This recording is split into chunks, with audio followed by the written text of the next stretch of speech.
Today's episode of the Bill Simmons podcast on the Ringer Podcast Network is brought to you by ZipRecruiter, where having a high sports IQ is important in real life. Like if you look at free agency coming up this week, people are going to make some dumb signings. That's what happens. Sometimes you have a GM that doesn't have a high sports IQ, but when it comes to hiring, you don't need a high hiring IQ. You just need ZipRecruiter. Their powerful technology scans thousands of resumes to find people with the right experience for your job. 80% of employers who post on ZipRecruiter to get a quality candidate through the site in just one day. My listeners can try it for free at ZipRecruiter.com/BS. ZipRecruiter, the smartest way to hire. Meanwhile, SeatGeek, the best app for buying and selling tickets to sporting events, concerts, and more. For $20 off your first SeatGeek purchase on any game or sporting event for NBA, NHL, baseball, whatever. You know what to do. Use promo code BS. I used SeatGeek on Saturday because I went to the LAFC game, which was just an incredible amount of fun. What a great stadium. I really had a good time. Very entertaining game, fun crowd. They figured out how to manufacture like fun crowd enthusiasm. I had a blast. Download the SeatGeek app or go right to SeatGeek.com. Don't forget about Binge Mode Harry Potter, which is roaring into its third week of podcasts. Don't forget about the Ringer NBA Show podcast, which is going to be covering draft fallout, free agency, LeBron, all that stuff. I have a couple podcast announcements. We have a rewatchables coming on Thursday, Devil Wears Prada with Amanda and Juliet. And then tomorrow, Cousin Sal is away, is in New York. I am hosting Against All Odds for him tomorrow, the Degenerate Trifecta. And I think we're posting it overnight for Wednesday. So Against All Odds, me as the guest host for the Cousin Sal. Coming up, whole bunch of stuff. First, Pearl Jam.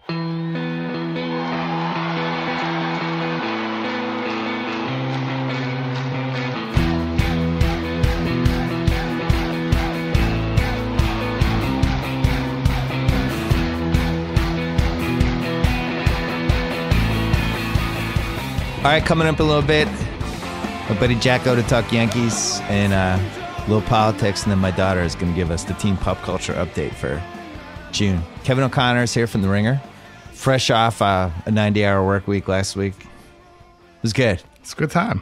It was fun. It was some controversial, some picks, some controversial trades. I value the Miami pick that Phoenix got.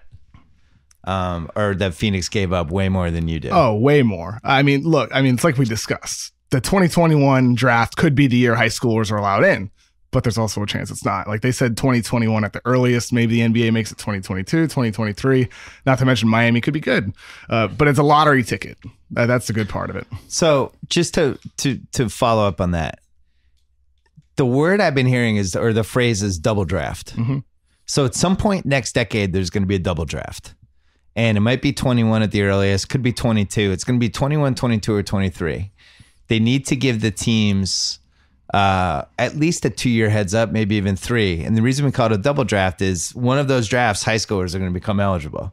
So you're going to have all the players that you thought were going to be in the draft anyway, and then the entire McDonald's All-American high school class. And I was saying to you, I think from what I've heard, teams are really scared to give up 21, 22, 23 now. It's one of the many reasons why the Celtics value that Grizzlies pick so much. I think they value that Grizzlies pick even more than the Kings pick. I mean, that pick becomes unprotected in 2021. Top 8, top 6. Then which could be the double draft. Mm-hmm. So weird times are ahead for the NBA. Yeah. I do feel like they're going to revamp the draft system a little. I think expansion's a real possibility. Seattle? Yeah, I think they could go add 2 more teams. I think it's ready. The league's loaded with a lot of talent, and they need to figure out some of the cap stuff. Silver alluded to like the idea of a hard cap, right? Yeah. It's almost like a preventative measure. So KD to a 73-win team that almost won the finals never happens again in the future. Well, I think the biggest mistake they made this decade was not staggering that 2016 cap, which they knew. Yeah. They knew that was going to be a problem. They talked about it. They tried to get the Players Union to buy in. The Players Union, as always, making the wrong decision. The Players Union over and over again screws up. And in that case was just indefensible because You're going to look at the market this year and really nobody has cap space. You have these free agents. Like I heard Enes Kanter was going to potentially opt out of his next contract. Where's he getting $18 million next year? That's weird. I would think for some of these guys, you want to lock in this year, like a 1-year deal, maybe a 1-and-1, and then hit free agency next year when it's a mini bump to around 108. Like this year is going to be around 101, 102. Get a little bump next year. Maybe you get paid more long term. So Atlanta has like 20 million in cap space. Dallas has like 25. Philly's going to have around 26. Indiana might have potentially a lot if Thad Young opts out of his contract, which that might not be the worst idea if he did. He's at 13.7, I think. Yeah. But even for him, it could end up being a mistake. Yeah. I guess it depends on what your priorities are. If you want like a 4-year deal, 8 per to get that long-term security. Like the 4 for 32, something like that. But it feels like for someone like Thad Young, you can get that next summer too. Doesn't and then it? There's some interesting opt-out guys. Like I didn't realize Milos might leave the Clippers. And maybe that was, we were at the draft. I couldn't figure out why they took 2 guards, but I think one of the reasons was Milos is on for 6. They can buy him out for 2 and they're very close to luxury tax.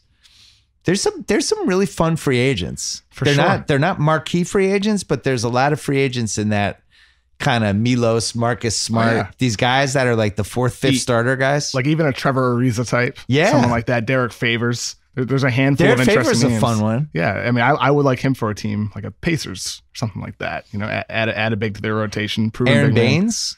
Aaron Baines. There's a lot of those guys. There's a lot of guys who could play in a playoff series for you on the right team. And then like, you know, JJ and Ilyasova and Bellinelli. But you go on down the line and there's just a lot. I think. But then there's not a lot of money too. Not a lot of money. No. Which I had heard that Indiana is going to make a run at Marcus. Schroeder on Atlanta, who very available, clearly going to trade. Yeah. So one of the trades that I think it's starting to trickle out was Schroeder for basically like Bledsoe and trying to figure the 17th pick or whatever. Bledsoe expires next year. Atlanta's trying to cut bait, get at that Schroeder thing. I still like him for Orlando though.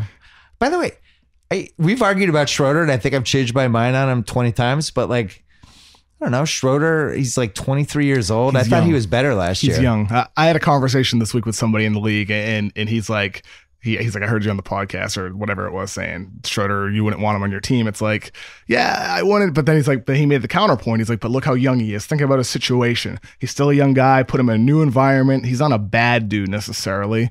Maybe he matures the new situation. Maybe having continuity on the roster helps him. Maybe having a proven head coach helps him. And it's true. Like he's had 19-6 this year and he's had some impressive games over his career in the NBA. So if you're a team like Orlando, right, that needs a point guard, maybe he's someone you gamble on for the next 3 years. I was messing around with the trade machine with it this weekend where they could take back basically Biyombo and either Shelvin Mack or Terrence Ross is expiring and put in Schroeder, but then put in the bad Plumlee, make Orlando take that contract. Basically it would all work out. Maybe get like a conditional first or like a high second or something like that. I think if I'm Orlando, I really want to get a decent point guard because I don't want to throw away Mo Bamba's rookie season with DJ Augustine and Shelvin Mack. And for them, it's like you have a stabilizer on the roster. I just wonder if he's the guy because he's someone who you would almost want him to hone back some of the scoring sometimes and develop more facilitating skills. I think when he came into the draft, that's almost what I expected him more to be. People compared him to Rondo, and watching him overseas, that's the guy he did remind you of, not just his body, but sometimes his game with a pass first, mentality with hints of scoring. Yeah. And it's kind of flipped. And who knows, maybe having an Aaron Gordon and Mo Bamba around him does turn him more into a passer in Orlando. I still like him because he's competitive, and I liked how he played against better teams. Like he had some good games against the Celtics last year. I don't remember if it was this year or the year before. Like he had one game where he went at Cleveland. He had like a monster game against Cleveland. He has some big games. Like there's that upside. I'd like to see him on a good team. So not Orlando then. Well, maybe not Orlando, but Milwaukee would be fun if they could get Bledsoe and I don't know, whatever else. Maybe Thon Maker. They could have one more tall guy who doesn't really totally know what he's doing. Hey. What else are you looking forward to? So we have July 1st is Friday? No, Saturday. Or is it Sunday? Sunday. But the opt-out date is June 29th for some of these guys. Yes. So that is Friday. And then July 1st is Yes, it is Sunday. Yep. And we're going to find out if LeBron is opting out, I would guess the day before. Mm-hmm. His date is June 29th. So if he opts in, that means either A, he's staying with Cleveland, or he's going to do the Chris Paul thing. I feel like if he opts in, that means he's getting traded. I mean, it's always possible he could stay, but I'm doubtful. Are you still hearing Cleveland and Lakers and that's it? Yeah, I mean, I think there's a little hint of Philly. Just because of the Kawhi possibilities. Yeah, and the Ben Simmons and Joel Embiid, the fact that they are, like, if they add LeBron James, they are East favorites. I think that's still there. I still think it's mostly between the Lakers and Cleveland, though. So is there a chance he can't get anyone else to come in with him? Because I didn't think there was a chance. But now you read over the weekend, Sam Amick reported that the Spurs are just not going to trade Kawhi to the West. I don't 100% know if I believe that. I think it's an interesting bargaining stance. It's leverage, really. Right. Yeah. I think ultimately you have to make the best trade you can make. You can't just rule out 15 teams. I agree. But I think Brandon Ingram, let's say the Lakers put him on the table. If you're the San Antonio Spurs, are you really going to let the fact that the Lakers are in the West change the fact that you're going to get a 20-year-old prospect who is rising and flashes not just his scoring potential at the end of last season, but his passing when Lonzo Ball was? Are you really going to say no to that? And he's he turns 21 this year? Only 20. Yeah. Only 20 years old. This next season, he's 21. Mm-hmm. Yeah, I prefer him over Jaylen Brown as a prospect. So it's like, are you going to... Really? You think he has higher trade value than Jaylen? I don't know about trade value because Jaylen's more proven in playoff situations, but I think as a prospect long-term, Ingram is so much more fluid as a ball handler. Jaylen is still rigidy and herky-jerky a little bit. But Brandon Ingram, with his passing skill, his feel, his length, I think long-term he could be the better player. The problem is they would have to put Dang's contract in the trade, which I would want no part of with the Spurs. There's another way, though, because they do have cap space. So potentially they could offer just Ingram and Kuzma for Kawhi, and that's it. Exactly. And the Spurs would save $13 million. And if you're the Spurs, you say, find someone else to dump Dang on. Like that's really right what you can do. I still think Philly is the best Kawhi possibilities. Philly has some interesting stuff because Covington's contract, which I think is like $17 million right now, but next week drops to 10. So it makes it easier for them to trade him now, but they don't. Bayless isn't expiring. It's half as much money as Dang, and it's one less season. They have more assets to kind of go in. I have no idea what Fultz's trade value is. I know if I was a GM, I would actually value him really high and try to trade for him. Me too. You and I are in the camp of Markelle Fultz can still be an all-NBA guy someday. I think the shot's a concern still, but he showed everything else last year. Yeah. He showed the passing vision. He showed the feel. He showed the athleticism. He showed the ability to get to the rim whenever he really wants to. He played pretty good defense, the best you can expect for a rookie point guard. Right. He did everything that made him a top prospect except for the jumper. And that's a serious concern. However, if that gets fixed and, if we look back at this and Fultz's rookie year and think, oh my God, like how far he's come. Yeah. He's going to be one of the game's best point guards. So if you're a team like San Antonio, you have Chip England, maybe you feel good about him working with Drew Hanlon this summer. Hey, I think it's a good situation for him if you're the Spurs. And obviously for the flip side with Philadelphia, your doctor, Glasshow, is the guy Kawhi went to when he was in New York. Yeah. You probably have more confidence than any other team can have in his level of injury proneness moving forward. Not to mention you have the right assets to plug him in into a trade easily. And you mentioned Covington at $17 million, Bill. I do wonder if, you can do it this year, like right now before the year turns at July 1st. But there's also some incentive to waiting too, because then you have to put Bayless in a trade. Like you have no other choice depending on how the salaries. It's better for Philly to dump the Bayless. Sure. Contract. And if you're the Spurs, maybe you're okay with waiting as well, because then you have more time to get more offers too, instead of rushing through things. And the other place Fultz could go is Cleveland if there ends up being a LeBron thing too. I would love to see him on the Spurs because does Cleveland have enough leverage for that though? No, I mean if it's their version of the Chris Paul trade a year ago, where LeBron opts in and then they trade him and try to get something for him. Like, I don't know. Fultz and Sexton together would be bizarre. Oh, that'd be fun. But yeah, I mean, the thing with Fultz, the speed that he showed even in that last month, the speed, control, athleticism with power and size. Yeah, this was not like an Anthony Bennett thing where when he was playing, you just watch and go, wow, I don't even know what position that guy is. Mm-hmm. And he was out of shape and it was a disaster from the get-go. Fultz's speed was really in the high end. I thought he was one of like the 8 or 9 fastest guys in the league. And I don't know, I was really impressed. He's good. I mean, look, he went number 1 for good reason. Seriously. I really think they made a mistake not kind of floating him out in some of those playoff games. I would have done it in the home games because the crowd would have rooted for him. I'm a little surprised too. Brett Brown said this. I think it was maybe right before the playoffs. He's like, if you want risk or be safe, I want to lean towards the risk side, like the high up side of having someone like Fultz out there. But then again, they put TJ McConnell out there instead, and he also provided that upside in certain games as well. Right. Remember, like McConnell played over Ben Simmons the game after the confetti game. Yeah, I know. So if the Spurs could end up with Fultz and Saric and that Miami pick and something else, and Zaire Smith too, and do Kawhi, and then also dump like the Patty Mills contract, I think that's a home run for them. For the Spurs. For a guy who's going to leave in a year, who they clearly have to trade. I don't see who's topping that. I mean, is there a scenario where they can get an established player for him in a trade? Maybe. Yeah. I don't know who that player is. But if you're the Spurs, would you rather that established player, or would you rather like a mixture of young guys on the rise with a established role player like Covington? I would too. And never mind the fact that you might be getting a Zaire Smith in that 2021 Miami pick. It's a blend of both. And I think that would allow San Antonio to remain competitive. They won 47 games last year with Kawhi only playing 9, right?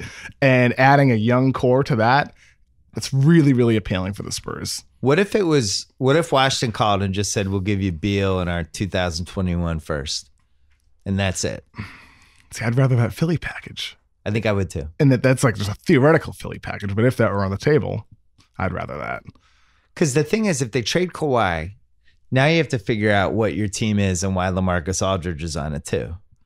So it's almost like that might be a 2-part deal. If you trade Kawhi, then maybe it makes sense to also then trade Aldridge. Would you take that route if you're the Spurs? Would you, or would it depend on what you're getting back? Because I've thought about this as well. Like if Kawhi gets dealt before July 1st or in early free agency, I do wonder if they go full quote unquote blow it up mode and get rid of all the veterans, or they're like, you know what, we can win 50 games and have this, haul of draft picks and young players coming in and developing and being assets for us to build back up. I wonder if that's maybe the path to go. But Aldridge is older too. Yes. So there's some logic to traded him when he just had an All-NBA season. The X factor is how long Pop wants to coach and that 2020 Olympic team that he's going to do. And it seems like there's a feeling within the league that he does 2 more years and his swan song is the 2020 Olympic team. And this is why I just don't see him going out just handing Kawhi over to the Lakers. Even if that's the best possible trade, I still feel like he's won 5 titles. He's a stubborn guy. And obviously they feel really betrayed by how this Kawhi thing played out. And you saw it last year with Kevin Pritchard and Paul George, where he passed up trades that people at the time thought were just better trades. Nobody realized that Oladipo was going to turn into what he turned into. But I think people are like, wow, that was like a spiteful trade. I don't think they even realized he'd be that great. Yeah, he wanted to get him out of the conference. The whole mentality of wanting to get the guy out of the conference is bizarre to me. It's like, we'd only have to see him twice a year. It's like, so instead of 3, like, who cares? I understand it if you're a team that has contending aspirations, right? Like, you don't want to deal within the conference. But I also think, my philosophy has always been like, just take the best deal. Just take the best deal. It doesn't matter where the player is going. You need to worry about where you're taking in more so than what you're giving up and where he's going. If you're taking a lesser deal when you know it's a lesser deal on paper, I think you're just fooling yourself if you do that. Well, there's an underlying piece of this, which is if the Spurs feel like the Lakers have been tampering here the last year, which I think the tampering buzz around the Lakers right now is the highest I've ever heard about a team. Like teams are just convinced that they're operating like there are no rules. And even if they get caught, so what? All right, well, here's our $1 million fine. Great. It's like Rob Pelinka had that comment last week where he's like, people, might not deal with this. Is totally paraphrasing because of the banners, right? Because of the history and all the winning. It's like, well, maybe it's because of tampering. Yeah, seriously. I think they have a really bad reputation now for, they've been pretty blatant about who they've been going to lunch with and taking out people and people's inner circles and just kind of throwing stuff out, leaking stuff to reporters. And even like that weird Jeannie Buss tweet last week. Oh, do not underestimate whatever it was. Yeah. What is that? What does that mean? So I don't know. I think isn't it great? Like all these players and owners even and executives can tweet things that are like, what does it mean? Right. Well, really tampering has been thrown out the window the last few years. I think we talked about this on last year's podcast right around now. It's just like the NBA looks the other way pretty much on everything now. I don't think they care. July 1st comes around and 10 guys sign contracts within 5 minutes. Yeah. So these guys are all talking now. We talked about this, I think, when the Chris Paul trade to Houston happened. How does Houston know that Chris Paul's going to opt in? And how does, all the mechanics of that were crazy. Yeah. Obviously, everybody's talking to everybody. Don't you know Daryl Morey's psychic? Of course he knows. That's he's telepathic. Yeah. But when I had Kyrie on my podcast, he said something that I thought when he said it was going to be a story and nobody even noticed it. He was saying how the tampering starts at All-Star Weekend with the players when they're all together. And that's when he's like, from that point on, it's on. I was like, that's interesting. That makes sense too. Remember Isaiah Thomas talking with Al Horford, 2016 All-Star Weekend. People made a big story about that. And guess what? It turned out Horford signed with the Celtics. Yeah. Tamper Central. Would you be stunned if Chris Paul didn't go back to the Rockets? Because there's been a little buzz and I can't tell how real it is. I wouldn't be floored by it. Right. You wouldn't be flabbergasted. Yeah, but I would be mildly surprised. I think it's a great situation for him in that D'Antoni offense playing alongside James Harden, but I wouldn't be absolutely blown away. But I would be a little surprised. Would you be floored if the Celtics did a Jaylen Brown and a Kings package for Kawhi in the next 3 days? No. Okay. I think they should go for it. I think Jaylen Brown has become a tad overrated. Yeah, I do. And it's funny because he's now the overrated. He used to be underrated. He used to be way underrated, right? Entering the draft, all Celtics fans were like, want Chris Dunn, want Jamal Murray. And it's like, no, Jaylen Brown is an elite athlete, with length and scoring upside of his shot. That really comes along, and it has. But I do wonder, like I said earlier, he's still not a great ball handler, and maybe I'm underrating him now, but I still haven't seen that progress as much as I would hope to in terms of fluid athleticism, in terms of quick twitch movements, driving the ball, and he's going to be a good player for a long time. For a very, very long time, but I'm not sure I see that path to a Kawhi level. I can see a Paul George level potentially. You wrote about this last week for us. Still a really good player. I could see Paul George. I think he can be a better Paul George. I really do. I think he can be a 2.0 version of Paul George. But even George is still so much more fluid with the ball. I mean, but he wasn't after 2 years. I know, and Brown's better now than George was then, and it's certainly the argument. My fear with Brown is he sucked in Game 7 against the Cavs, right? That was his worst game of the playoffs. And I do worry about the James Harden 2012, where James Harden, who was just a flat-out assassin in some of those playoff series, and then in the finals just had a shitty finals and then got traded. And that was the last memory of people well, he did suck in the finals. And then he goes and he becomes James Harden. I don't think Jaylen Brown is as good as James Harden, but I don't like trading people after. I wouldn't do anything. I've already on the record. I just think I like the team they have. I want to watch these guys together. I want to keep the Kings pick. I want to root for, I just like all the assets. I think the reason why you wouldn't put him in a trade for Kawhi is because you don't know the health with Kawhi. You don't know if he's going to leave. No, the health. I don't know his state of mind. But if he theoretically, I now have Uncle Dennis in my life. Yeah, of course. But if he theoretically were to agree to a long-term deal, and if you were to get assurances that he would be healthy, like let's say this is a theoretical possibility, would you then put Jaylen Brown in a trade, or would you still rather hang on to the young guy and all the rights moving forward with him and see him develop? I would keep it, and I think they have a chance to win the title with this team anyway. And I think Davis is the ultimate prize, not Kawhi. I would keep my eggs in the Davis basket. That's fair. Because then New Orleans in a couple of years could rather trade him to the East than could be to the 4 West. months from now. Yeah, who knows? We'll see what happens with everyone Boogie in the this West summer. got better. New Orleans, guess they didn't get better. New Orleans. I don't think the summer though. It's way too soon after the season they had. There's no way they trade him this summer. Oh, I don't think they will either. But I'm saying, in February he's hurt. Sure. All of a sudden they're 15 and 27. They lose Boogie this summer, and Boogie's thriving with the Mavericks or something like that. Sure. Yeah. There's some West teams, if Dallas signs Capella or DeAndre, like they might actually be pretty good next year. I'm not saying like a 50-win team, but they might be a 37-win team. Competitive. The Lakers are going to be better next year. I think the Kings, the Bagman's going to come in and win Rookie of the Year and put up the 23 and 13. Yeah. But they might be like a 37-win team. They have no incentive to tank because they don't have their pick next year. And then the Suns is another one. Bridges comes in. Bridges, I think, will be competent right away. Ayton at least gives them, some athleticism. And He'll be raw. Booker has gotten better each year. Booker's gotten better. Their whole supporting cast, they have money to spend on a free agent. It feels so good to have friends in the Suns train with the Suns bandwagon. Well, finally.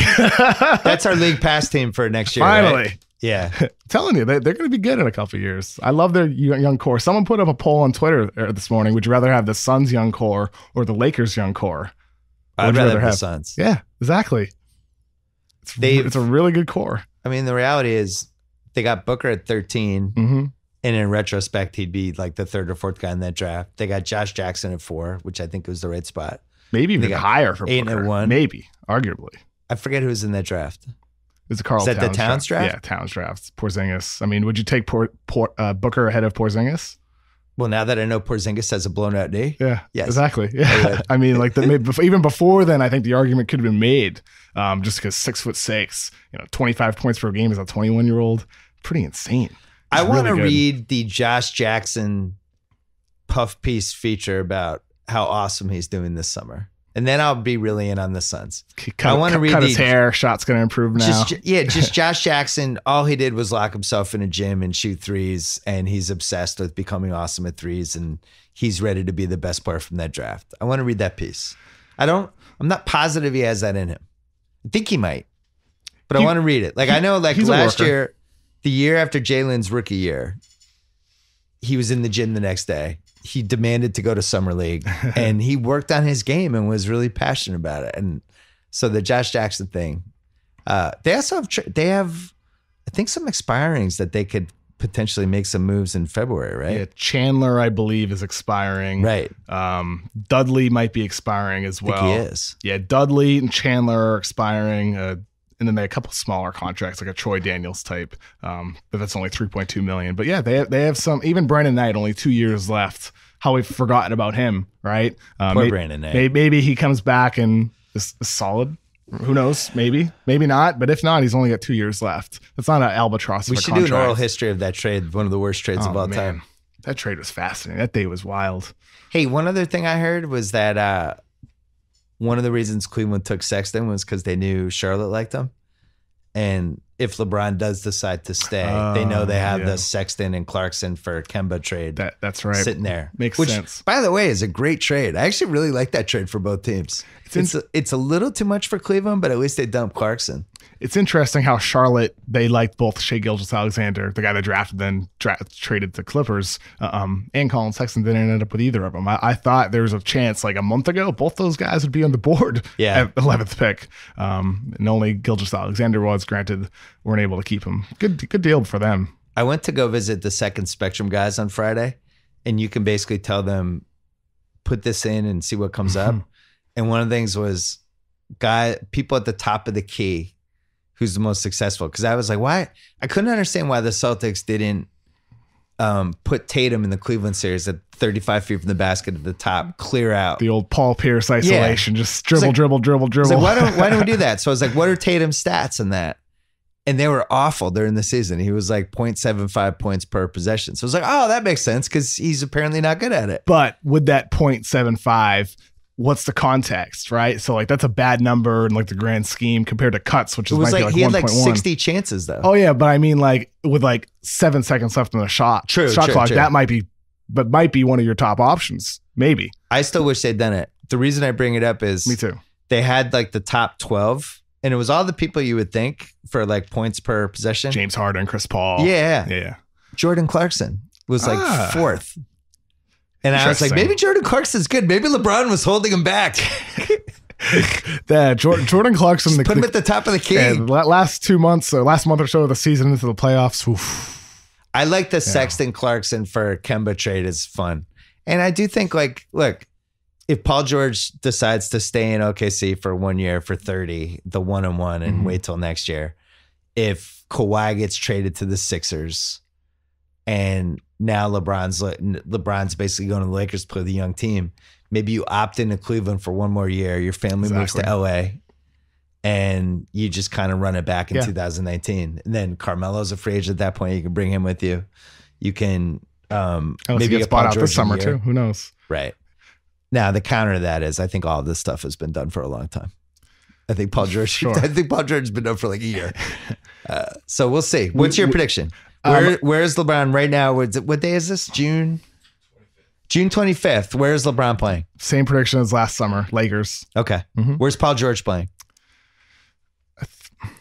I think he could do the 1-on-1 with like OKC, but I'd still lean towards Lakers. Yeah. So you'd pick gun to your head Lakers. George and LeBron to the Lakers. What team is Kawhi in? Sixers. Where's Boogie Cousins? Dallas. I think Houston probably matches Clint Capella. I don't see how you let him go. I think Capella's such a great center and he's gotten better each year. Like his passing, he did not pass like this overseas. He's gotten so much better at passing. He's not great, but he's like good now. There's still more room for him to improve. I don't think you can let him go. So the Celtics do nothing. Just maybe minor little things back into the roster. Kevin Love? But where does Love go though? What do you think about Phoenix for him? I'm intrigued, but then you have an Ayton Love front court, which is really dynamite offensively, but Love obviously is just average. The Love Ayton combo? Yeah, and Ayton, like there's a lot of pressure on a young big man to anchor a defense right away. And I think that's unfair to expect from any young big man, even for someone that projects as a good defender long term. Like year 1, year 2, that could be a really troubling defensive front court. Okay. But you know what? You're not getting the guy for that time though, right? You're getting him for 3-4 years from now when you're ready to make a push. I still like Kevin Love. I want to see him on a different team. We saw the flashes, right? Yeah. When Cleveland started running more off-screen, off-ball actions for him. I think LeBron's really hard to play with. I think when you're playing with somebody who's that great, who has the ball all the time and is always deciding what everyone else is doing, I think it's hard for some people to fit in with that. I think if Kevin Love was more enabled, it's like you wish LeBron had like pulled a hammy or something for 5 weeks and we could have just seen like, this is Kevin Love's team for a month. What happens? Could he be the Minnesota Kevin Love again? It was like a couple of years ago when Russell Westbrook got hurt and then KD, elevated, or vice versa when KD was out and Russell Westbrook elevated, right? You would like to see that. I think with LeBron, his usage rate elevated for sure. Yeah, that's always elevated though for Russell. I think for LeBron, like he needs to, wherever he goes, he needs to really commit off ball. As a cutter, right? Even as a screener. Yeah, he's thrown away the regular season at this point. You think he really he's working at anything in the playoffs? That's when he needs to commit. Regular season, who cares for him? My prediction for LeBron is I think his son being this good at basketball is gonna really hurt LeBron's baskall career. You think so? Yeah, because it's really fun watching your kids play sports. Sure, yeah. It's my favorite thing. Yeah, like LeBron's all he's gonna want to do is watch his son play basketball. He's gonna take his eye off the prize. It's gonna be bad for him. So you're going to the NBA awards tonight? Yeah, me and Jason Gallagher. Are you gonna find out some scoop? We'll see. We'll do the red carpet before the show. We'll see how it goes. try to find out some stuff. Try to find out some shit, for God's sakes. Yeah, no, definitely. People will be having some cocktails. Exactly. I like the idea of an NBA award show, but I don't think it should be this late after the season. The thing that would make sense to me is if they ever did the Entertaining as Hell tournament and you had like 10 days off between the regular season and the playoffs, and you had a 70-game regular season instead of 80 and all that stuff. You could do it where the Final Four is at New York City. You know, you have the two playing games in New York City, and there's an award show that night or something. I think then it'd be fun. Then you're handing out the awards right after. I think the difficulty is, you know, as you see with the NFL, with the Pro Bowl, right? To get all the people. Players don't always come, like the players in the Super Bowl or whatever. In the NBA, I'm not sure you get as many players to come, whereas now it's like, put them on Skype. Take a weekend in LA, right? You know whose speech is going to stink tonight? James Harden's. These guys, it's not like they give good speeches. You know, who cares? That'd be interesting. Have players Skype in, FaceTime. Do a little FaceTime? Yeah. Use social media. KOC, you have a column coming tomorrow on the Ringer and a whole bunch of more stuff there in free agency, and excellent work in the draft guide. Thank you, and Bill. fun doing the Ringer Thursday night show. Oh, that was great. Those 3.5 hours blew by. Felt like an hour. The Dallas trade was really funny to rewatch on Periscope. Yeah. When Gallagher comes in, it's like he just won the lottery. Exactly. Yes. And Chark's excited. It was awesome. They're high five. They have awkward high fives. Yeah. All right. Thanks, Kevin. Thank you, Bill. All right, we're going to bring in Jacko first. I have some good news. Burrow has reinvented the luxury couch. From style to shipping, Burrow's put the time and thought into furniture buying, so you don't have to. Customize your Burrow sofa to fit your personality by selecting the color, size, and armrest height that's perfect for you. Super comfortable, adaptable. So if your space changes, the modular design allows it to move and grow with you. Burrow assembles and disassembles in just minutes. No tools required. Perfect if you ever have to move. With stain-resistant fabric and a built-in USB charger, Burrow has the durability and functionality to keep up with your hectic life. All Burrow furniture is shipped fast. Shipping is free. Enjoy 30 days of cozy on your Burrow risk-free, or try out Burrow in one of their showrooms today. They mailed us a couple of these couches. The Ringer staff has been enjoying them, to say the least.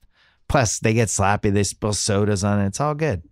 So the Burrow it can weather the storm. For $75 off your order, visit burrow.com/BS. That is BURROW.com/BS for $75 off your purchase. And since we're here, don't forget, I am guest hosting Against All Odds for Cousin Sal this week.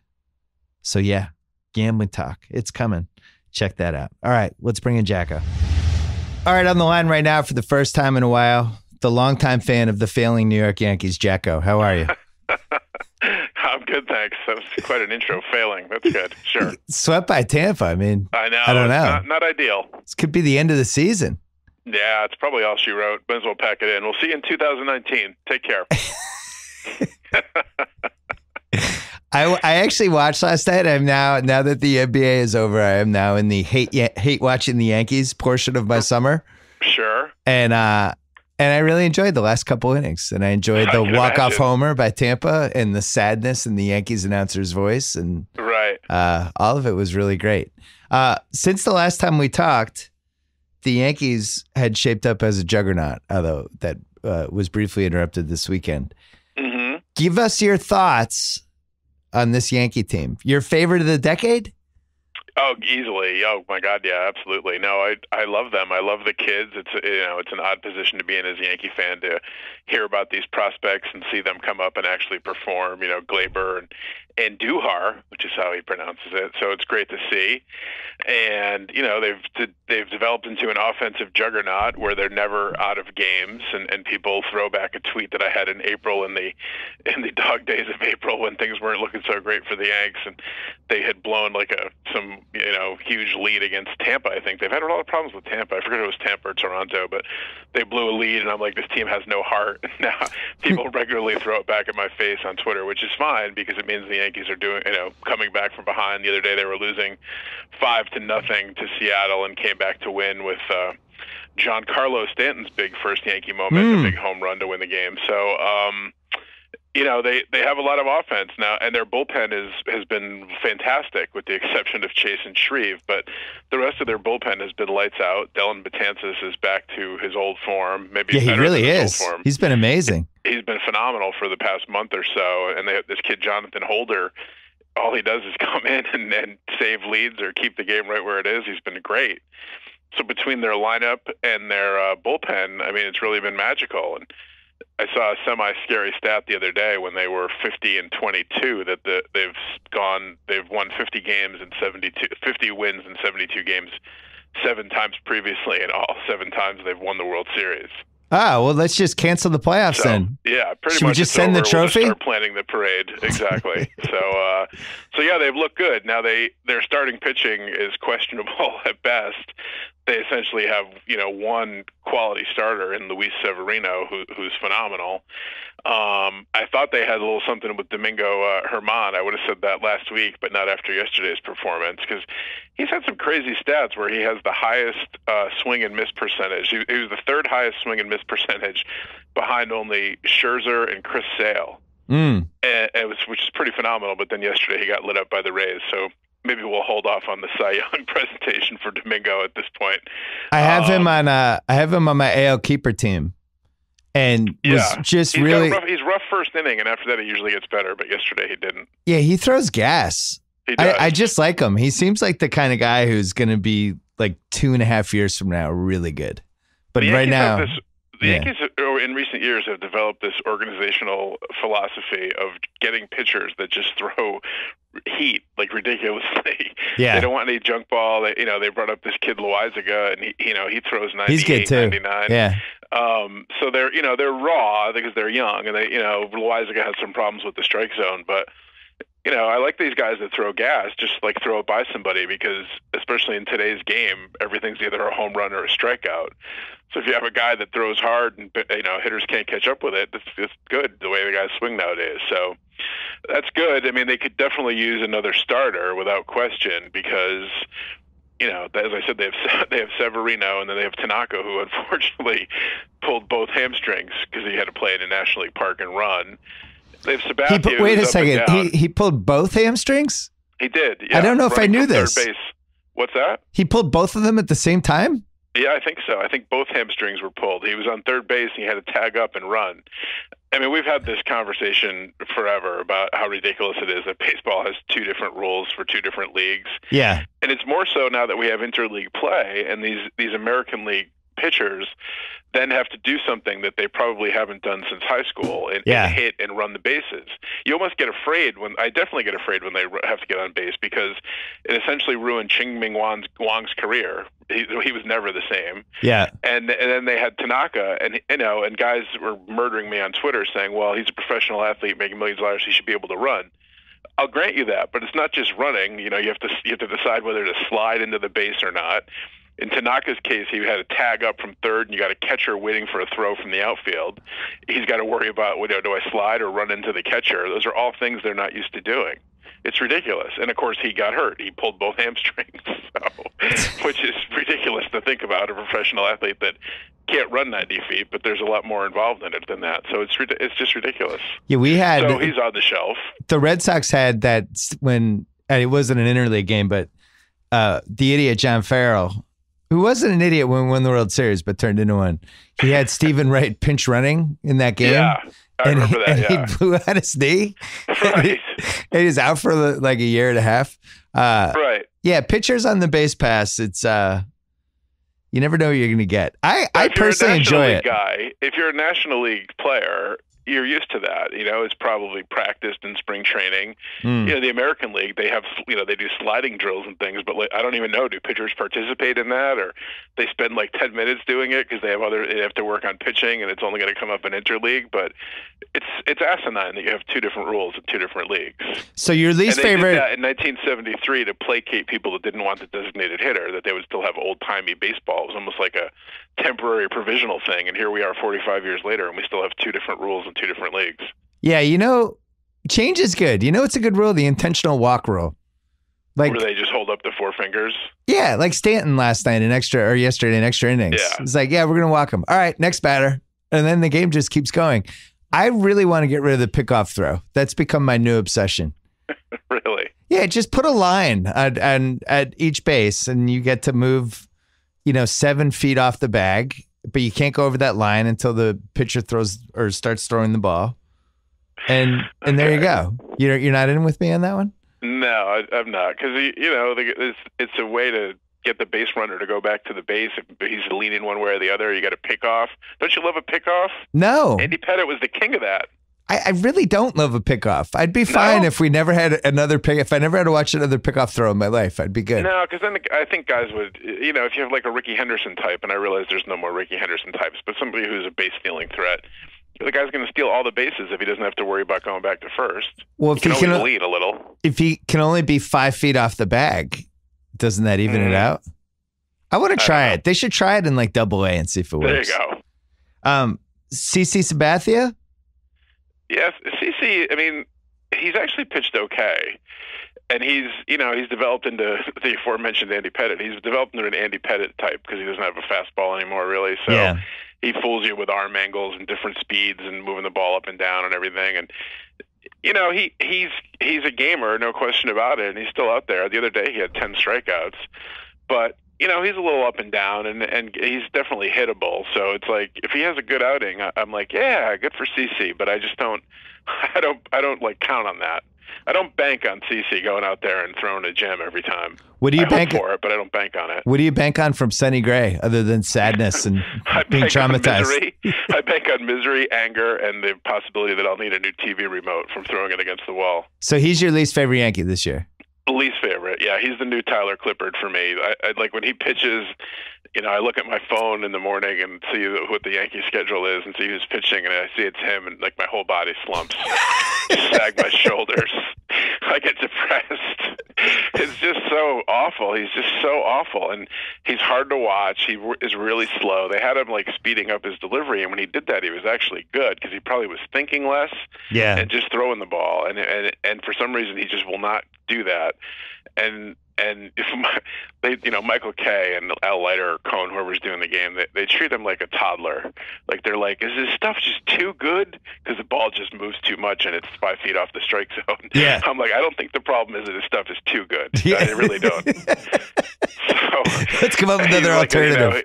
And it may be that his pitches move so much, but he becomes like a nibbler, and nothing is in the strike zone, and he's afraid to pitch in the strike zone because he gets hit. It's super frustrating to watch, incredibly frustrating. And then he gives an interview after the game like, "Oh, I felt great. I thought things went well, except for those 5 runs I gave up, 100 pitches in 4 innings. I thought everything was great. Yeah, it was phenomenal." The Red Sox have Pomerantz, who's now hurt, but kind of the same type of guy. It's you're through 4 innings and he's at like 128 pitches.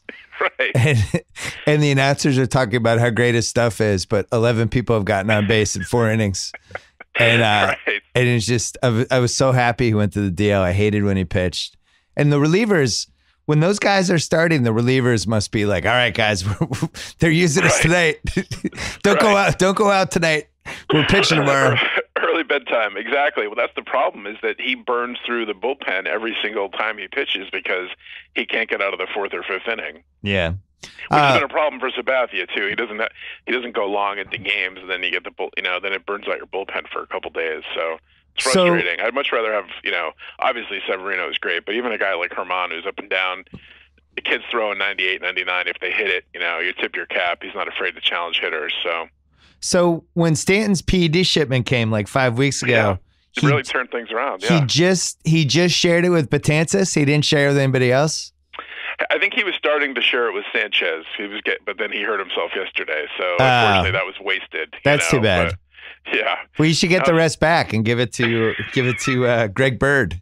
Yeah, Greg Bird could use a lot of it. He's been so disappointing. Yeah, breaks my heart because Francesa is always singing his praises and said for years like he was the prospect the Yankees had the highest hopes for. And I guess I'll chalk some of it up to the fact that he's, always injured and has been up and down in terms of injuries. But I don't know. I haven't really seen a lot of production. There's been flashes of like a month here, a month last year in September. But every time they bring him up, he's hitting like under 200 and just not great. I have him. Not great. I have him on my team too, and I have Aaron Judge, who I've now have to like subconsciously kind of sort of root for. Yeah, everybody loves Aaron Judge, though. It's kind of fun to have Aaron Judge on your team. You know who's not fun to have on your team? Greg Bird. No, he's been bad. He strikes out pretty much every third time. I mean, that's the thing that's heartening as a Yankee fan is, the Yankees are, I guess they were, 50-25 now, whatever, after getting swept by Tampa. And, until recently, Stanton hasn't been hitting. Sanchez hasn't hit at all. He's got 14 home runs, but he's hitting like $190. Greg Bird hasn't done anything, so you're getting like no production from first base. And, catcher, you're getting some pop, but you're not getting a high average. And Stanton, who was supposed to be a world beater, now he's starting to look like that. But for a good portion of the season, he was not a world beater. So the fact that they've been as dominant as they have been is a good sign, because you figure maybe not Greg Bird, but Sanchez and Stanton will start to do what they're supposed to do. Well, you play Philly these next 3 games, and then a day off, and then home for the Red Sox. All right, let's go through this, Mike. Friday night, Sabathia against Rodriguez. Yep. Who do you like in that one? Well, I always like the Yankees at home, but Sabathia, you don't know what you're going to get. And Red Sox have a crazy record when Rodriguez pitches. Now, he got beat the other day, I think, but he got shelled. I saw some crazy stat where, like, before yesterday, Chris Sale starts, they were like 8-8. The Red Sox and his starts, and they were like, weren't they like 15-2 or 13-2 or something when Rodriguez starts? A lot of run support. Something like, he didn't pitch well in the last game. That feels to me like a Friday night, like 11-9 type slugfest. Yeah, I could totally see that. And maybe somebody gets hit by a pitch and bench is clear, but nothing happens. Then I'm really excited about Saturday's game, which is going to be on Fox. It's a 7:15 affair. Chris Sale. Oh, God. Going against the man, the myth, Sonny Gray. It should be great. I'm really looking forward to it. I can't wait. I'm clearing out my whole Saturday. Oh, God. I'm going to go out and not watch TV. The Sonny Gray buffet table will be open. Oh, Lord, will it ever? God help us. That's a terrible matchup. I don't like that at all. So I think you win Friday, we win Saturday, and then the rubber match, unfortunately, is Sunday. Luis Severino, who's frightening, there you go. Against David, the Yankees own me price. Oh, perfect. Well, let's hope that carpal tunnel doesn't act up. Hopefully, hopefully there's no big Fortnite tournaments going on this leading into that week. Your jokes are bouncing right off me. He's been really good for how many? This is since May 12th. Since the carpal tunnel outbreak, whenever they last played the Yankees, and he had the terrible carpal tunnel that would prohibited him from pitching. He's been okay since then, right? He's been pretty good. 8 start sample size now. He's been really good. He won 6 of 7 starts, then he lost last week. But he's I gotta say, he's pitched well. He had one start like 2 starts ago where his last pitch was, I think, 96, which was I saw your tweet about that. Yeah, but he's pretty consistently mid-90s and looks pretty comfortable. But the Yankees are the hump that he has not been able to get over as a Red Sox player. He's probably shaking right now, wrapped in a blanket, worried about Sunday already. Yeah. So 6 days away. The Red Sox. I just want to tell you how much I love Julio Daniel Martinez. Why wouldn't you? Speaking of PED shipments. Oh, totally uncalled for. Well, it's just I had to reciprocate. All right, that's fair. He's been amazing. The Hanley Ramirez, waving him, and then immediately people started getting hurt, and just bad guys were up, and my dad was very upset about that. I was going to say, no one's more bummed out than your father on Twitter. Every game he brings up for Hanley Ramirez. My dad really. But then there was a sort of a little wrinkle in that plan this weekend, but I guess now that's all been cleared up. I'm still confused by that. Yeah, I mean, it really did seem like he got thrown under the bus by some friend for no reason whatsoever. But there's a 24-hour span where people were like, the Red Sox waved him because he was in a major drug operation. And now, was this like a Boston Globe Bob Holler special where like too many people, with Tito Francona, where we kick him out the way out? No. It started. I forget who first reported it, but the facts were basically right. It's just that some quote unquote friend of his got stopped and just for whatever reason decided to FaceTime Manny and pretend Manny was involved. And, Hanley. All right, Hanley. He should have tried Manny. I think Manny would have been more believable. But But it really, they keep saying he's a friend. I'm gonna go with not a friend, Mike. Yeah, That's really, not your friend right there. He's just not. That's not a friend. Doug. Not a move of a friend. Doug, you cannot be calling your friends FaceTiming during a police stop. Not a friend.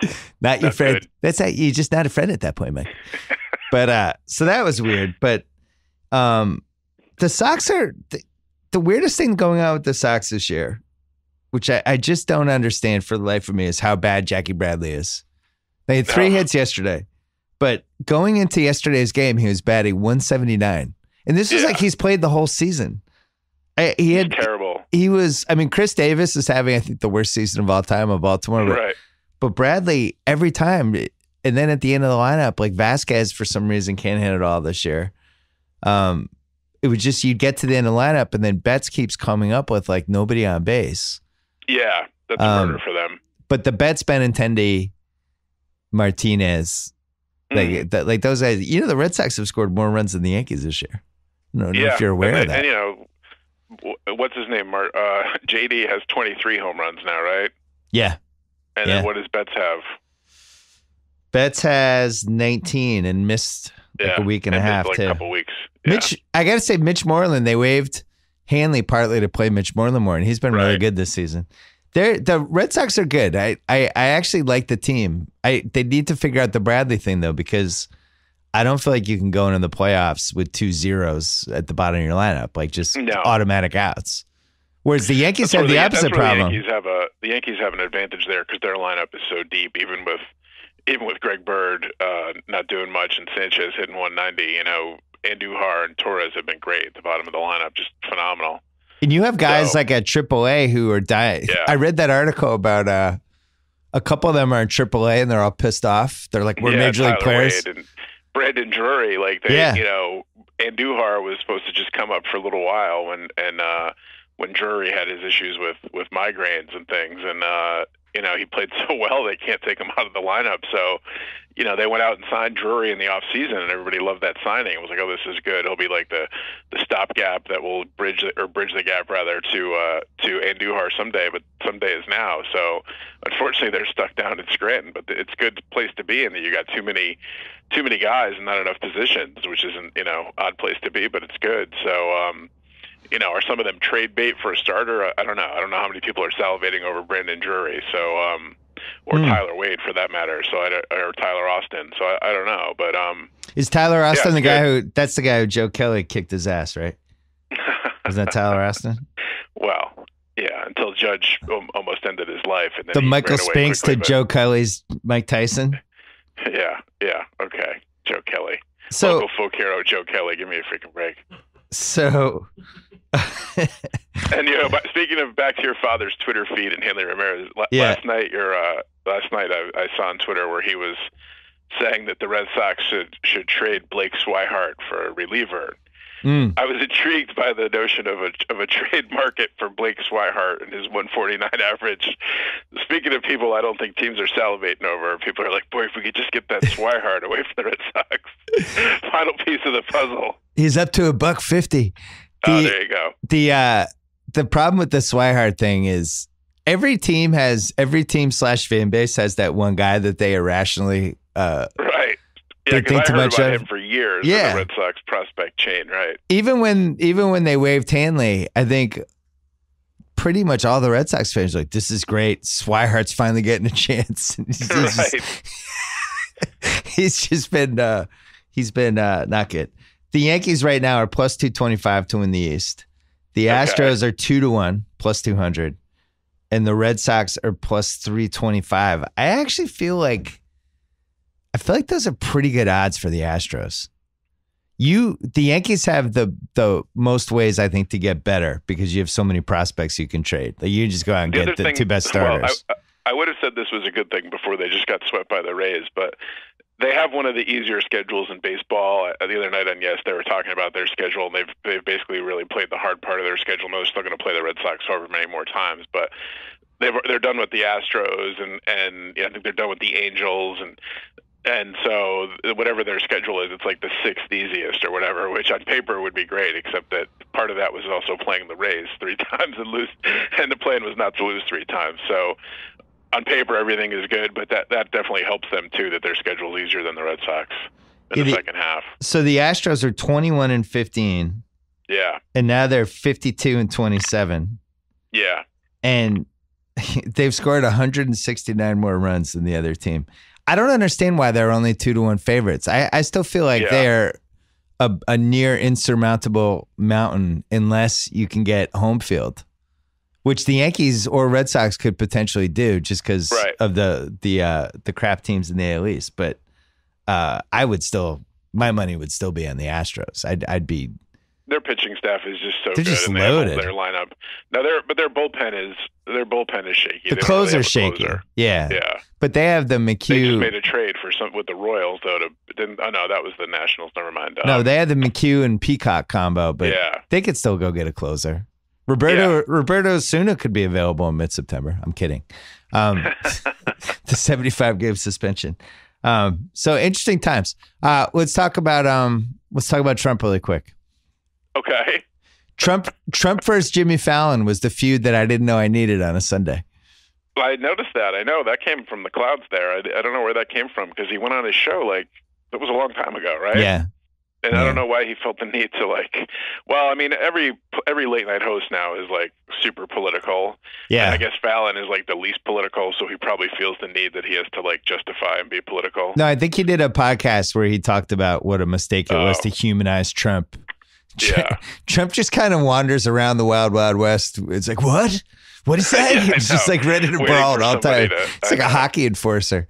I read these tweets from him, and I'm just mystified about he's the president of the United States, and today he had some rant. I think it was from today about because Sarah Sanders went into some restaurant and I saw that. Out. Yeah, I saw the tweet. And then he murdered the restaurant today and said how their awnings are dirty and the windows are dirty.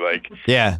You would think being the president. I mean, I never heard of the Red Hen before as this restaurant. I don't think it's a famous restaurant. Maybe it is. I don't know. I have never heard of it. But he's the president of the United States, and he could give up to date accounts of how clean or dirty the Red Hen is. Also, how does he know? When was the last time he was in a Red Hen? He's driving by the limo and he's making notes boy, that Red Hen looks terrible. Gotta clean that up. Tell the Secret Service I want to go to a Red Hen. I want to check it out. I have a debilitating tweet to do. The other day, I saw he was campaigning in Nevada for Dean Heller, who's a Republican senator from Nevada. And his opponent is a woman named Jackie something. And so Trump's like, I got a nickname for her. I'm not going to say it. And then the crowd, of course, of morons is like, yes, say it. And he's like, I call her Wacky Jackie. And the crowd goes nuts. And I'm like, what are you, 6? Wacky Jackie? I mean, it's just, you can't wrap your head around it. And then you have Maxine Waters on the other side, and she's like, anytime a Trump, cabinet official is out, they should be harassed out of the building. This is America. This is not 1930s Germany where we have these competing mob violence in the streets. I don't know. This country, it's just I don't know. I think I spend too much time on Twitter, so maybe it's worse on Twitter than it is in real life. In real life, I don't see people actually screaming at each other. Maybe I don't go to the right places, but on Twitter, it makes it seem like this country is headed for a civil war, or we're just going to break apart or something. It's can't we just put politics aside and go to the Red Hen or go to the movies or whatever? God. Can we just go to the Red Hen with Sonny Gray and have a gross meal? Right. Can't we just all get along in the immortal words of Rodney King? Or I will say that everybody should watch Sly Stallone's speech at the end of Rocky IV to the Russians. Maybe Sly needs to get involved. I will say this feels like the worst month we've had. The border stuff was the border situation stuff really was just dark. It was really It's definitely it's hard to remember more of a rock bottom from just the human behavior standpoint. And the crazy thing is how we just we careen from news story to news story, and things that at one time would have been the biggest story and had flood the zone coverage, as they say, would have lasted for a week's worth of news. The Trump, North Korea summit, that was 2 weeks ago. And it seems like it was about 6 months ago or a year ago. And stuff that he said months ago seems like it happened when I was in first grade. It's just crazy how fast everything moves, and everybody just loses their mind over the next thing. So you're not incorrectly, you were like, this seems like the craziest month we've had. True, until the next one will be next month. Just keep escalating. It's the craziest month we've had until next month's crazy month. So it's insanity. Yeah, you would have thought the craziest month was when there was no sign of the first lady for 24 days, and she might have been dead for all we knew. But that wasn't even in the top 4. I mean, I feel bad for her because she had no idea she was going to be getting involved in this when she hitched her wagon to Trump. Like she figured she just was going to be on Fifth Avenue, and every so often she'd have to let him have sex with her. Yeah, and she'd get regular checks and access to his credit card and live in a penthouse. She had no idea she was going to be the first lady, and wants no part of that. You can just tell. Wants no part of him, and wants no part of being the first lady. Yeah, things are going to be. I'm going to make it very clear for my second wife, like that. How it's going to work. It'd be good. I'll never run for president. You just have sex with me every once in a while. It'd be great. I keep thinking people are now kind of immune to the fact that how weird this is. Like, let's say he was the manager of the Yankees, and you just woke up and the manager of the Yankees was just attacking Red Hen for no reason. And attacking Jimmy Fallon, and then just doing crazy stuff like trying to ban anyone who was an undocumented whatever from coming to Yankee Stadium, and just all the stuff that he does week to week. How we would just be flabbergasted by all of it. But yet with the presidency, it just seems like now we're all kind of numb. I mean, the best comparison to him ever, and it's so apt, is that he's really like 1980s era George Steinbrenner. Yeah. Or he's just a complete loose cannon, and you don't know what he's going to do, and he just, cascades from whim to whim, and nobody doesn't tell anybody in his staff of what he's doing. He just does it. It's all out of like gut and anger and like not a lot of forethought. And it's like if Steinbrenner had Twitter basically in the 80s, and he could have been tweeting about rumors about Dave Winfield instead of hiring, gamblers or whatever, or private eyes to look into his private life. Like all the crazy things he did, he could have just expressed all that on Twitter, and it's just as much of a lunacy. That would be a fun quiz to like a blog post. Like, who did this? Was it Steinbrenner or Trump? Right. Which quote? Right. You do quotes. Him. They really are. History would have been so much different if the NFL just let Trump buy the Buffalo Bills, as he tried to a few years ago. Yeah. Like if they just let him buy the Buffalo Bills, and you just had this crazy, eccentric, Donald Sterling-esque owner in the NFL, it would be so different than having a crazy, eccentric Donald Sterling-esque president of the United States. So. Yeah, it all goes back to everything is Roger Goodell's fault. No matter, you can always tie it to him somehow. Right. Whatever happens in life. As a lifelong conservative Republican, like to see what the Republican Party has become, where it's this complete and total cult of personality, is just, if Trump said the sky is yellow, there would be Republican spokesmen like, well, no, it is yellow. If you look at it in a certain light, they would justify whatever asininity he said that day. It's crazy. It's just crazy. It's a complete cult, and it's his party now, and it's just depressing as hell. Well, why hasn't anybody on the Republican side decided to just kind of go head to head with him? Like, wouldn't that person be a hero? They're scared to death of him. They're scared to death of his voters. I think for a while they were scared to death of him, his tweets, and now they're scared to death of they see he has these rallies, and people are like screaming and chanting for Space Force. His plan to have like a army in outer space or whatever. Of course, he didn't brief anybody on or plan for. There's no Space Force organization whatsoever, and they're chanting Space Force. And you look at that and you're like, what do I want to get primaried and lose? This guy Mark Sanford in South Carolina, who is a congressman and conservative congressman, and he got challenged, and Trump came out and endorsed the opponent, and she beat him. I mean, it's like they're scared to death. It's Trump's party. These people are all like, the Fox News, watch Fox News, and it's like the state TV, and they do what he says. He literally could say anything, and his minions are going to follow him. It's crazy. I mean, to sell your soul for Donald Trump, I don't get it. I don't. It'd be one thing if you were worshiping Ronald Reagan or even George Bush, but or some other Republican luminary of the past 50 years. But to do it for Donald J. Trump, I will never ever understand that, and never be able to understand it in any way, shape, or form. Well, in his defense, Space Force is a pretty cool idea. It is good, yeah. If only I was younger, I could sign up for Space Force. It sounds like the Will Smith movie that was in development in limbo for 12 years. Space Force, the much maligned Will Smith project, now has a director. Space Force. Is that his weirdest idea since he's been president? Yeah, and it just came out of like left field, and I saw bits and pieces of his rally, and he's like, "We're going back to space. We're going to space. We're going to dominate space." Okay, you're good. Do you think it's like he was out to dinner with Bob Kraft or something? Bob Kraft's like, "Hey Donald, do you ever think about Space Force?" And Donald Trump's like, "What's that?" What do you mean? An army on space? It would be great. Okay. There's like 7 bottles of wine in. He probably had like a cocktail napkin or something, and he's like, "We got the Army, they're on the land, and the Navy's on the sea, and the Air Force is in the air. But what's even better than the air? Like, what's higher? Space. We need a Space Force. Write that down. Space Force. Space Force, right there. Get that. See, we got tomorrow morning. Find out if Space Force is taken." And NASA's like, "Space what now? Force? What? Huh?" It's just crazy. My dream radio segment would be Trump explaining Space Force to Mike Francesa for the first time, like debuting it. "Hey, Mike, I have this great idea. I think you're going to love it. It's wonderful. It's a wonderful idea." And what is it, Donald? Space Force. Francesa was so cranky the other day. I was listening briefly, and a guy called, and I missed part of it because I was working. I left work, and I was listening to it.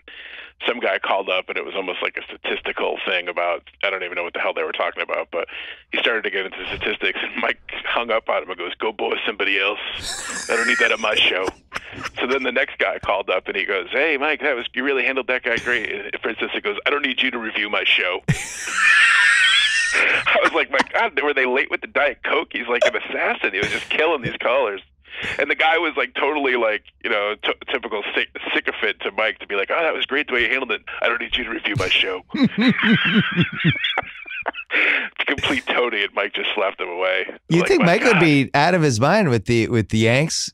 Yeah, I've enjoyed his Twitter too. He has these random just drive-by shootings of people on Twitter. And he's just murdering the Mets. That's great. I mean, he's just drags the Mets through the ground. It's crazy. He's figured out everything on Twitter except for feuding with other people. Well, that's coming. It's coming. I want him like when the next rating book comes out and Michael K tries to interpret whatever he wants for Mike to get mad and then go at him on Twitter. Yeah, no question. That's what we need. Michael K's out there saying he's winning the spring ratings. I don't know what he's looking at. Twitter Force attack. Space Force. Space Force. Great idea. Will Smith. Knock it down, Will Smith. Jacko, pleasure as always. We'll talk to you soon.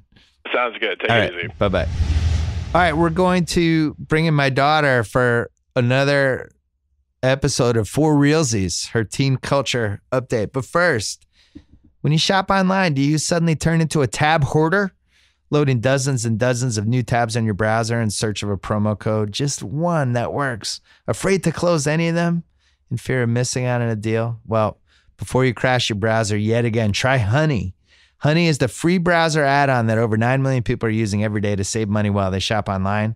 Add Honey to any browser for free and then shop like you normally do.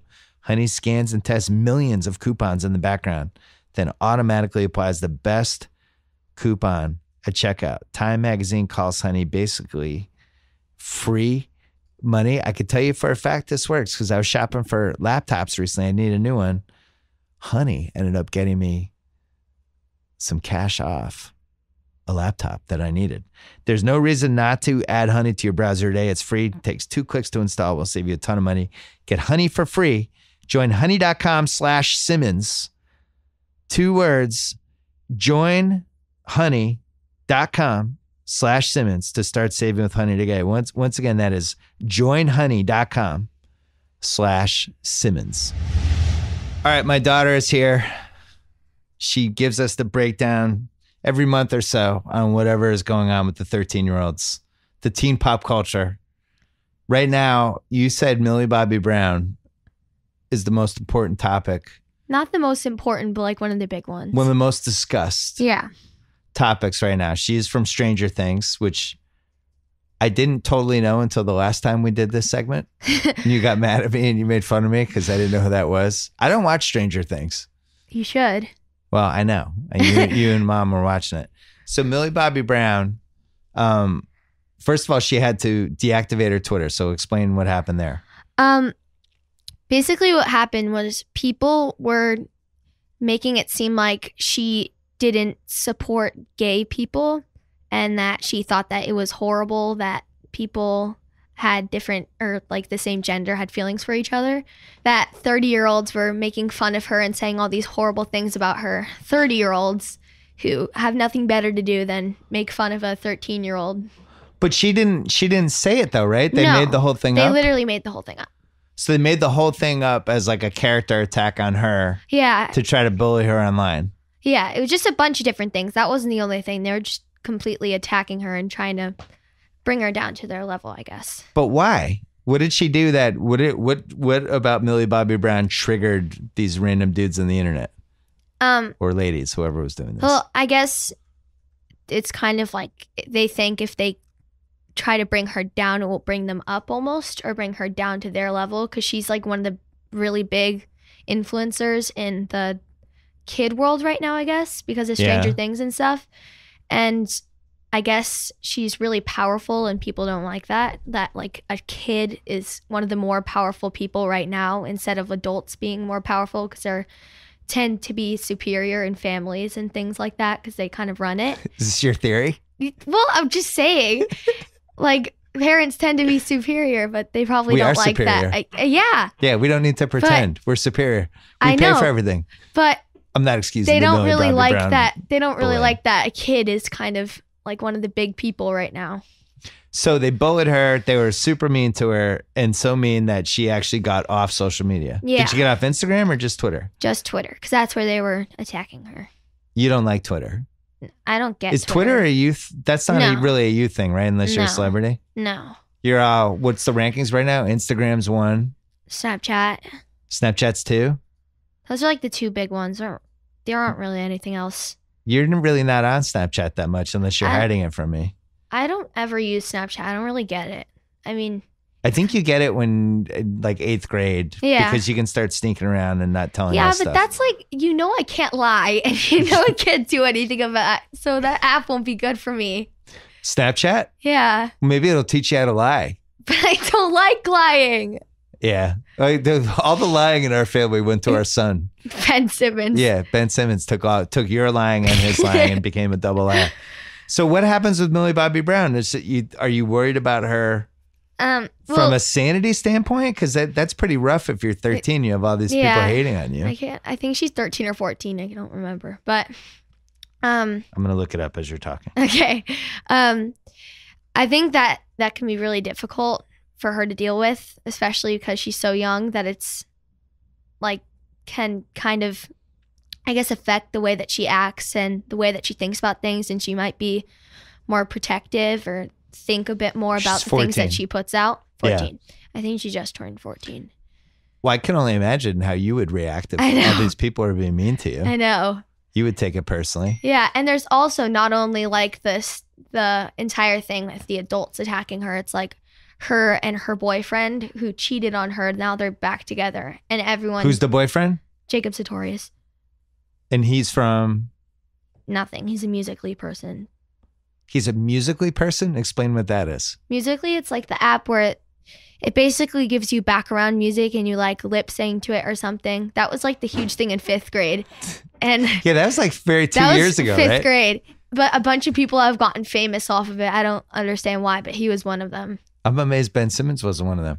Yeah, so she's dating Ben Simmons not one of them? He would have been a good Musical.ly person. He would have. So he becomes semi-famous from Musical.ly. Yeah, and then he started doing YouTube and all of this stuff since he already had recognition from Musical.ly, and then became famous. And then he dated Millie Bobby Brown, but he cheated on her. How does everybody know that he cheated on her? I don't get that part. Because the things were leaked. Like he was Snapchatting someone. Oh, Snapchatting another girl? Uh-huh. How old is he? 15. Oh my God. I'm going to drink gasoline. And then they got back together, but nobody likes him anymore. No. No one liked them in the beginning because no one really likes Jacob Tutorius. He's kind of a jerk, in my opinion. But So how did they do their reconciliation on social media? well, she had a bunch of posts with him Yeah. before the breakup, and then she deleted all of them when they broke up. Or they kind of took a break, I guess. It's not Yeah. a complete breakup.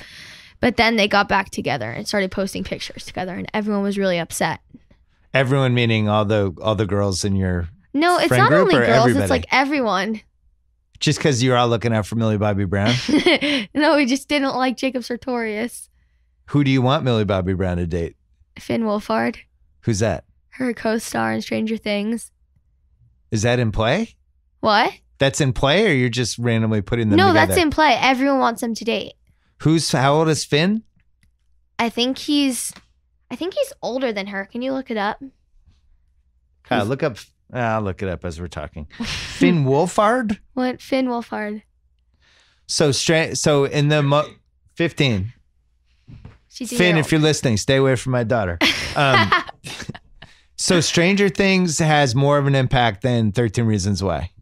Well, they're two completely different messages. Yeah, It's like- 13 Reasons Why is a dumb It's message. horrible. I hate that show. It bothers me that you like that show. Well, I like everything. I know you. That's true.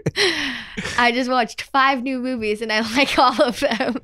The 13 Reasons Why, though, I watched the last episode with you, and we knew that there was a bad scene in the episode, I had to walk away. and we made you leave so we could fast forward it because I like to pretend I'm a good My parent friends sometimes. talk about that scene. Like, they talk about what happened, and I was like, what? Yeah, Why that would wasn't they good. know? I don't understand the point of that show or why it had to come back for a second season. It's coming back for a 3rd season. I'm pretty sure. They left the last episode on a cliffhanger. Do you think they push the envelope with some of those themes because it makes kids like you want to watch it because you know you're not supposed to watch it? It's kind of smart. Yeah, I guess it's like knowing, I guess some people, I don't think this, I just like enjoy the show because I enjoy the show. And But- everyone in your grade watches it. No, Some kids aren't allowed to watch it.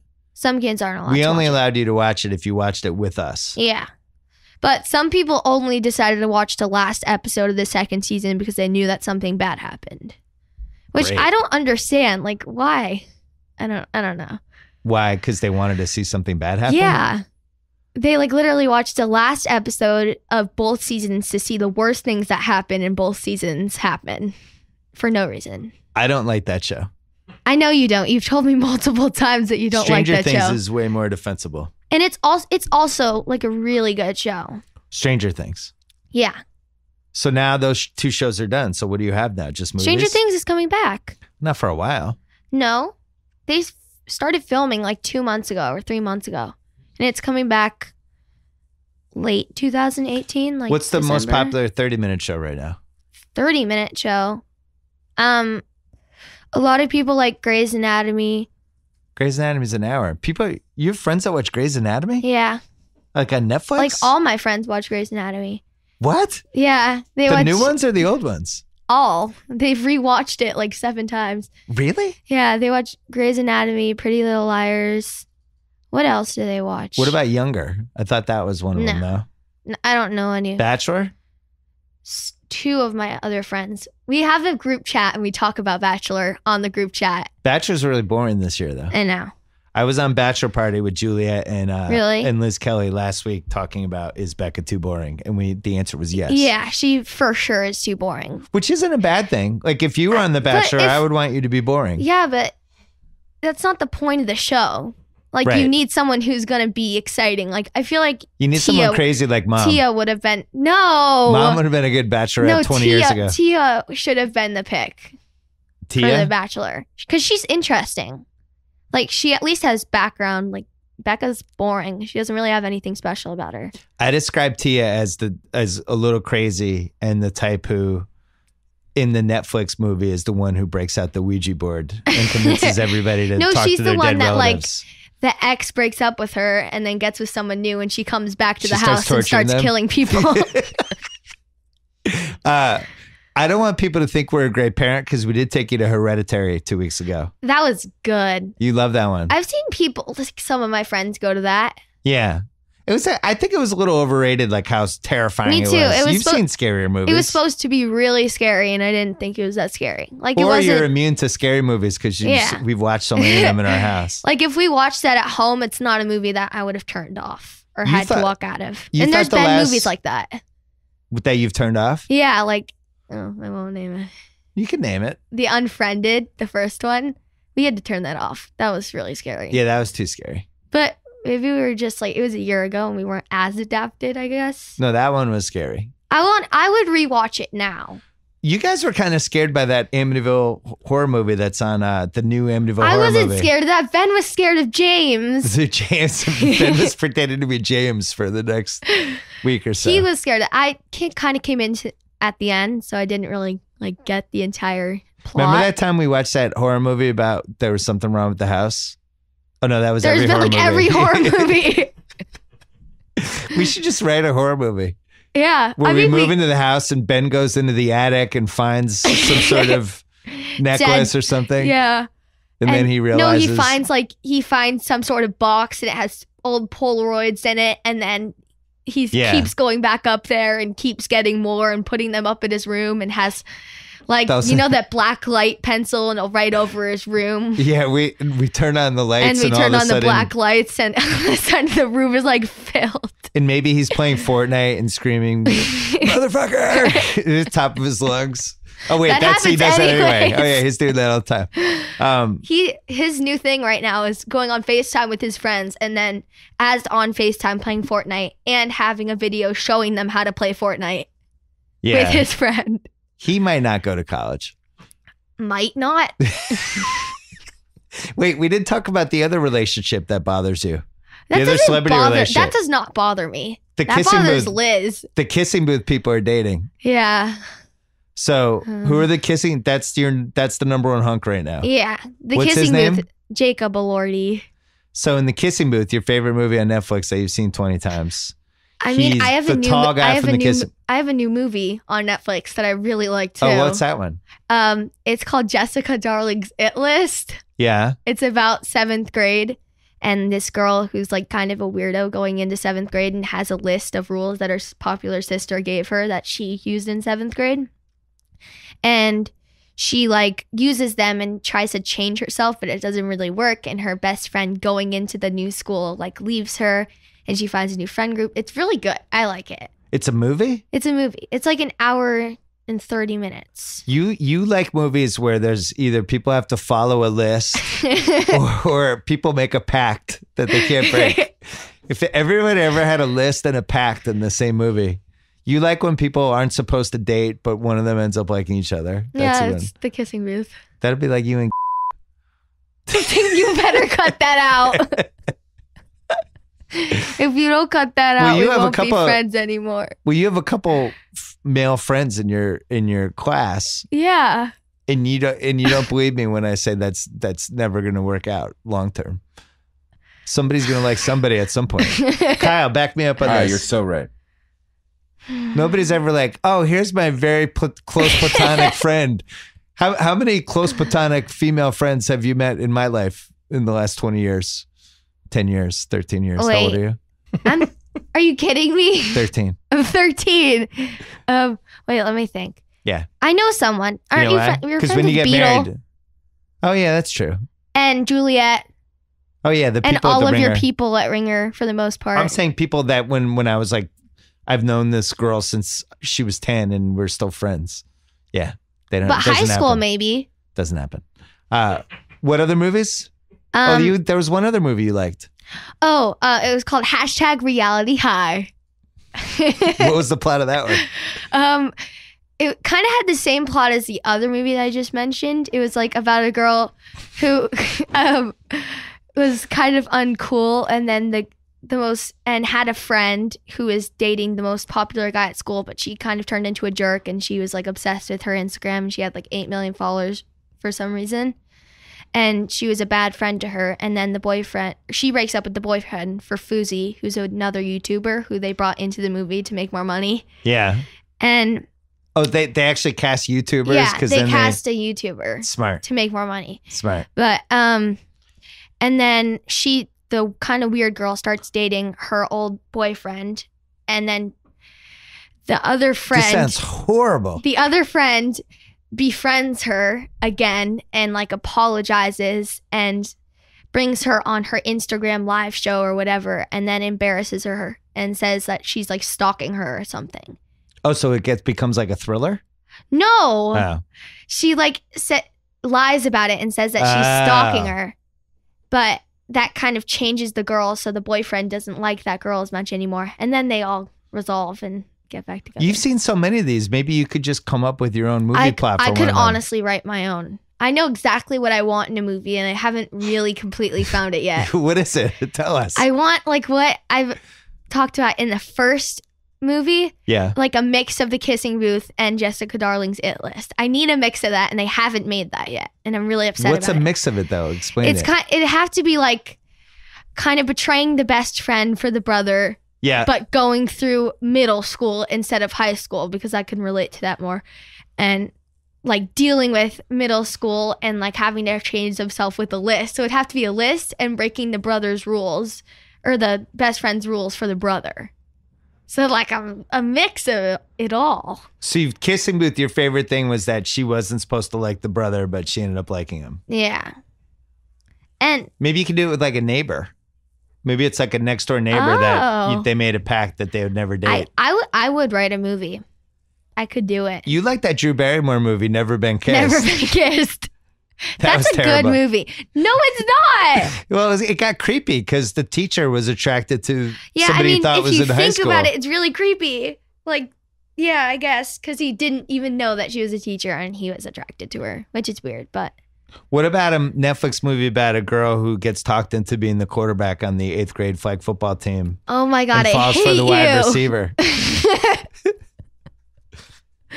I'm trying to think. Explain to the audience why you wouldn't be the flag football QB. Everyone's asked you to do it. Why won't you do it? I don't understand. Because I don't want to. But you don't want to. Why? Because You have a I cannon. don't. You have a cannon arm. Because I don't. This could be your Netflix movie. We could Could sell the someone rights. back me up on this and attack him on Twitter because he won't leave me alone? We could sell the rights to Netflix What do you mean? about the flag football QB. Okay, Who that doesn't mean that made a pact. that with- doesn't mean that I have to play flag football. Who made a pact with the wide receiver that they were going to follow a list? I don't know. Has she seen Little Giants? Maybe that Yeah, would Little Giants. Have I seen that movie? that might convince you. That girl was cool. Yeah, that girl was cool in Little Giants. She had a cannon. There was one other movie you wanted that you liked.